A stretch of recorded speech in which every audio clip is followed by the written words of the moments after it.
اب یہ ذرا دیکھیں درباروں پر کیا ہوتا ہے،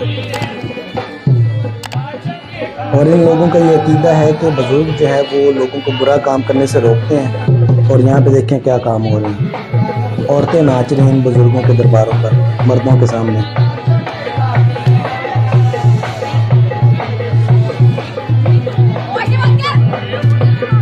بسم اللہ الرحمن یہ الرحیم۔ بھی سنیے۔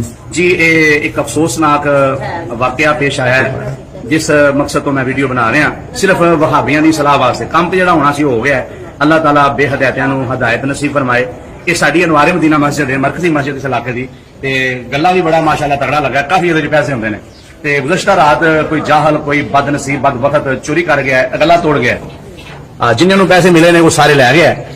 اچھا ہوں میرا وہابیاں کے سوال ہے کہ جڑے کہندے جی ولیاں دے درباراں تے جناب چوریاں ہوندیاں نے، بم دھماکے ہوندے نے، تے ولی ڈکے ولی روکے، اگر ولی طاقت دے روکے نا، میں وہابیاں نوں یہ گل پوچھنا چاہنا کہ ولی دی طاقت زیادہ ہے یا اللہ دی طاقت زیادہ ہے؟ جی ہن اے گلا ٹوٹیا ہے اللہ دے کار دا، اللہ تے ساری طاقتاں دا مالک ہے نا، چاہیے تے سی کہ جنہوں نے گلا بنیا ہے اس بد وقت نے اتنے جناب وہ انا ہو جاتا، روح نکل جاتی، مر جاتا، پھڑک جاتا اتنے، پر انہوں اللہ نے کیوں نہیں کچھ کیا؟ اللہ نے انہوں کیوں نہیں روکیا؟ یہ وہابی منوں اس گل دا، سارے وہابی پاکستان دے بھی اور سعودی عرب دے بھی وہابی۔ بسم اللہ الرحمن الرحیم۔ السلام علیکم ورحمۃ اللہ وبرکاتہ۔ لسنر کلپ آپ نے سنا، اب ان جاہلوں کے کام دیکھ لیں یہ کیا کہہ رہا ہے۔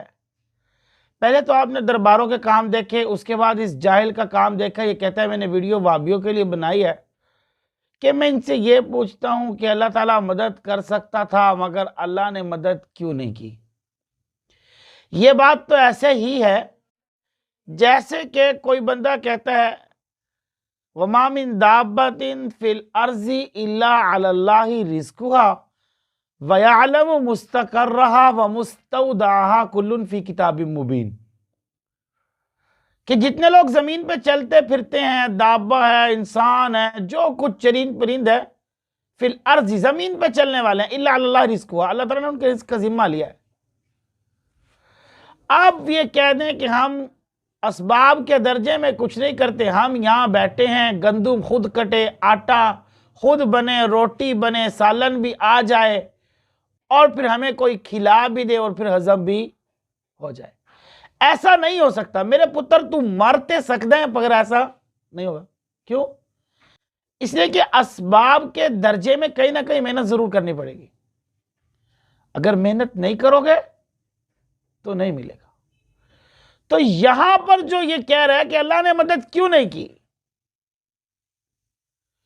تو ان کا عقیدہ دراصل دین کے سارے کام کو دیکھ فراڈ کو سمجھ کر، دین کے نام پر جتنے بھی فراڈ یہ لوگ کرتے ہیں اس پر ان کا عقیدہ صرف شرک والا بن گیا ہے۔ اس لیے یہ ایسے ایسے اب کام کر رہے ہیں کہ جو ہے اب بچنے کے لیے کچھ تو کیا جائے، حالانکہ ایسی کوئی بات نہیں ہے، ان جاہلوں کو سمجھانے والا کوئی نہیں۔ حالانکہ ان کو کہیں کہ اللہ نے تو اعلان کیا وَمَا مِن دَابَّةٍ فِي الْأَرْضِ إِلَّا عَلَى اللَّهِ رِزْقُهَا، تو اب رزق تلاش نہیں کرتے، رزق کے لیے محنت نہیں کرتے، لیکن جو ہے رزق خود بخود آ جائے ہمارے گھر، تو ایسا نہیں ہو سکتا۔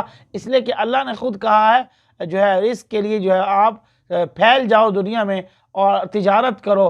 اللہ تعالیٰ نے خود سورہ جمعہ کی آیت کے اندر فرمایا وَإِذَا رَأَوْا تِجَارَةً أَوْ لَهْوًا انفَضُّوهَا إِلَيْهَا وَتَرَكُوكَ قَائِمًا قُلْ مَا عِندَ اللَّهِ خَيْرٌ مِنَ اللَّهِ وَمِنَ التِّجَارَةِ وَاللَّهُ خَيْرُ الرَّازِقِينَ۔ اللہ بہتر رزق دینے والا ہے، مگر ایسا نہیں ہوگا کہ اسباب کے درجے میں تم محنت نہ کرو اور کہو کہ نل کا خود بخود پانی دے دے اور میرے پاس پہنچ جائے، کوئی بندہ آئے مجھے پانی بھی پلا دے، ایسا نہیں ہو سکتا۔ جب ایسا نہیں ہو سکتا تمہیں اسباب کے درجے میں کہیں نہ کہیں محنت کرنی پڑے گی۔ تو یہی بات ان کو کوئی سمجھائے، ان جاہلوں کے اوپر عقل میں کہاں آتا ہے۔ اللہ تعالیٰ صراط مستقیم پر چلنے کی توفیق عطا فرمائے۔ آخر دعوانا الحمدللہ رب العالمین۔